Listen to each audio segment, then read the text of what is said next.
தென்காசி மாவட்டம் பாவூர் சத்திரம் அருகே குடிநீர் வசதி கோரி சுற்றுலாத்துறை அமைச்சர் ராஜேஷ்குமாரின் காரை வழிமறித்து கிராம மக்கள் போராட்டத்தில் ஈடுபட்டனர். கூடுதல் தகவல்களை செய்தியாளர் சிவகுருநாதன் வழங்க தற்பொழுது கேட்கலாம். சிவகுருநாதன், வணக்கம். தென்காசி பாவூர் சத்திரத்துக்கிட்ட குடிநீர் வசதி கோரி அமைச்சர் ராஜேஷ்குமாரின் காரை வழிமறித்திருக்கிறார்கள். கிராம மக்கள் போராட்டத்திலும் ஈடுபட்டிருக்கிறார்கள். அவர்களுக்கு அமைச்சர் என்ன பதிலளித்தார்? விவரங்கள் என்ன? விரிவாக வழங்கலாம்.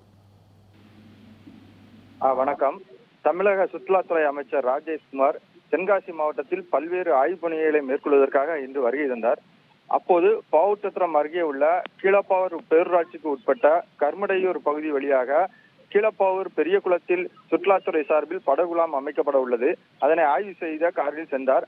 ஆய்வை முடித்துக் கொண்டு திரும்பும் பொழுது வழியில் உள்ள கர்மடையூர் கிராம மக்கள் அமைச்சரின் காரை மறித்து எங்கள் ஊரில் குடிநீர் தொட்டி உடைந்துள்ள கோரிக்கையை முன்வைத்தனர்.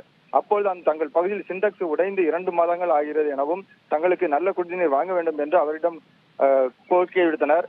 உடனே காரில் இருந்து இறங்கிய அமைச்சர் சிண்டெக்ஸ் தொட்டி இருக்கும் இடத்திற்கு பகுதி சென்று பார்வையிட்டார்.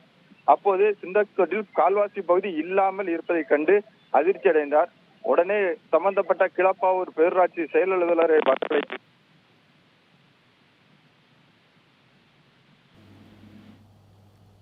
விவரங்களுக்கு நன்றி சிவகுருநாதன்.